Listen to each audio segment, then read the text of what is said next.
கர்த்தராகிய இயேசு கிறிஸ்துவின் இனிய நாமத்தில் உங்கள் யாவருக்கும் அன்பின் வாழ்த்துதல் தெரிவித்துக் கொள்கிறோம். இன்று நாம் தியானத்துக்கு எடுத்துக்கொள்ள இருக்கிறதான வேதவசனம் மத்தேயு எழுதின சுவிசேஷம் 11ஆம் அதிகாரம் 28ஆம் வசனம். வருத்தப்பட்டு பாரம் சுமக்கிறவர்களே, நீங்கள் எல்லோரும் என்னிடத்தில் வாருங்கள். ஆமென். இன்று உலகில் கிறிஸ்தவர்கள் தங்கள் புனித ஸ்தலமாகிய எருசலேமுக்கு சென்று வருவதும், முஸ்லிம் மதத்தினர் மெக்கா சென்று வருவதும், மற்ற மதத்தினர் தங்கள் புண்ணிய ஸ்தலத்திற்கு சென்று வருவதனால் மிகப்பெரிய திருப்தி அடைகிறார்கள்.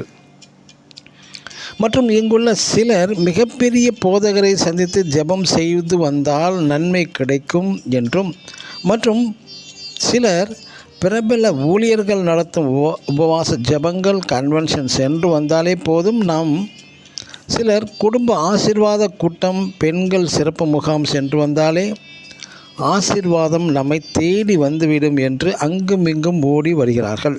கன்வென்ஷன் செல்வதோ, உபவாசம் கூட்டம் போவதோ, எருசலேம் போவதோ தவறே கிடையாது. ஆனால் பரிசுத்த வேதம் என்ன சொல்கிறது என்றால், நீங்கள் எல்லோரும் என்னிடம் வாருங்கள் என்று இயேசு அழைத்த பிறகும் அந்த வார்த்தைக்கு நம்மால் அங்கு மிங்கும் அலைவது வருத்தப்படத்தக்கது. நீங்கள் தேவ ஆசீர்வாதத்தை நேரடியாகவே பெறலாம். உங்கள் பர்சனல் ரிலேஷன்ஷிப் கடவுளோடு பலப்பட வேண்டும். கூட்டங்கள், கன்வென்ஷன், மீட்டிங்கள் செல்வது தவறு இல்லை. ஆனால் தேவ தயவும் தேவனிடத்திலிருந்து நன்மையும் ஆசீர்வாதங்களும் பெற வேண்டுமானால் நீங்கள் நேரடியாக தேவனிடத்தில் செல்ல வேண்டும்.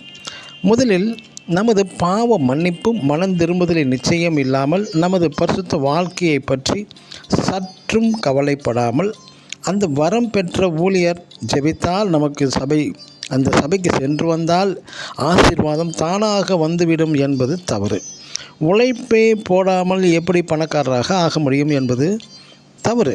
இது போன்ற நபர்களின் விருப்பத்திற்கேற்ப அநேக ஊழியர்கள் எங்கள் சபைக்கு வாருங்கள், ஆசீர்வாதம் கிடைத்துவிடும், எங்கள் சபையை மற்ற சபையையும் குறைவாக பேசுவதும் தவறு. பிரியமானவர்களை, அநேக ஊழியர்கள் இயேசுவுக்கும் மேலாக தங்களை உயர்த்தி பேசுவார்கள். எங்களிடம் வாருங்கள் என்று எச்சரிக்கையாயிருங்கள். நீங்கள் வஞ்சிக்கப்படாதீர்கள். இயேசு சொன்னது என்ன? நீங்கள் எல்லோரும் என்னிடம் வாருங்கள் என்றே அழைக்கிறார். ஆமென். God bless you.